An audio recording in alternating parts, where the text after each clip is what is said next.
যুক্তরাষ্ট্রের main অঙ্গরাজ্যে Colombian অভিবাসী হত্যার ঘটনা এবার এক চাঞ্চল্যকর মোড় নিয়েছে।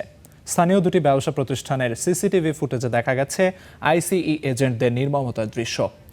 সিসিটিভি ফুটেজ ফাঁসের পর ট্রাম্প প্রশাসনের নির্মম অভিবাসন নীতির বিরুদ্ধে ক্ষোভে উত্তাল হয়ে উঠেছে বিডফোর্ড। এই হত্যায় উদ্বেগ জানিয়েছে জাতিসংঘ। এভাবেই আইস এজেন্টদের গুলিতে নির্মমভাবে প্রাণ হারান যুক্তরাষ্ট্রের বৈধ কলম্বিয়ান অভিবাসী। স্থানীয় দুটি ব্যবসা প্রতিষ্ঠানের সিসিটিভি ফুটেজে ধরা পড়ে আইস এজেন্টদের নির্মমতার এ দৃশ্য।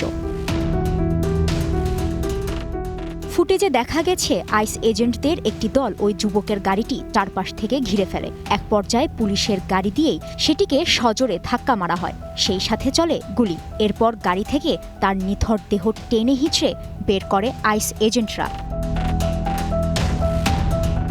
সোমবার সকালে যুক্তরাষ্ট্রের মেইন অঙ্গরাজ্যের বিডফোর্ড শহরে এ ঘটনা ঘটে। আইস এজেন্টদের দাবি নিহত কলম্বিয়ান যুবক অবৈধভাবে যুক্তরাষ্ট্রে বসবাস করছিল। তবে নথিপত্র বলছে ২৬ বছর বয়সী নিহত ওই যুবক বৈধভাবেই যুক্তরাষ্ট্রে ছিলেন, ছিল বৈধ ওয়ার্ক পারমিটও।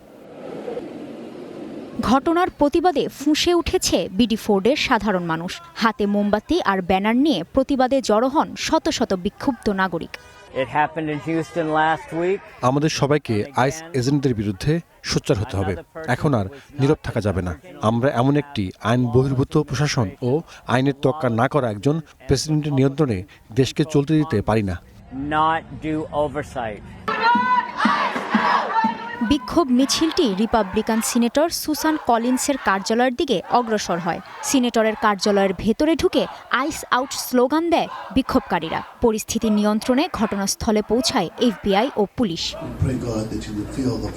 মেইনের ঘটনাটির মাত্র ৬ দিন আগেই টেক্সাসের হিউস্টনে লরেঞ্জো নামে এক মেক্সিকান অভিবাসীও আইস এজেন্টের গুলিতে নিহত হন। তবে আইসের দাবি আত্মরক্ষার্থে গুলি চালানো হয়। যুক্তরাষ্ট্রের অভিবাসন বিরোধী এমন অভিযান ও হত্যার ঘটনায় উদ্বেগ জানিয়েছে জাতিসংঘ। এসব ঘটনা সত্যিই অত্যন্ত মর্মান্তিক ও গভীরভাবে উদ্বেগজনক। মহাসচিবের অবস্থান খুবই স্পষ্ট। প্রত্যেক অভিবাসী ও আশ্রয়প্রার্থীর মর্যাদাপূর্ণ আচরণ পাবার অধিকার রয়েছে। অভিবাসী হত্যা ও নির্যাতনের ঘটনা প্রতিনিয়ত ঘটছে। মানবাধিকার সংস্থাগুলো বলছে, ট্রাম্প প্রশাসনের কঠোর অভিবাসন বিরোধী অভিযান শুরুর পর এ পর্যন্ত অন্তত ৭ জন আইস এজেন্টের গুলিতে মারা গেছে। কাজী শাহরিন, স্টার নিউজ।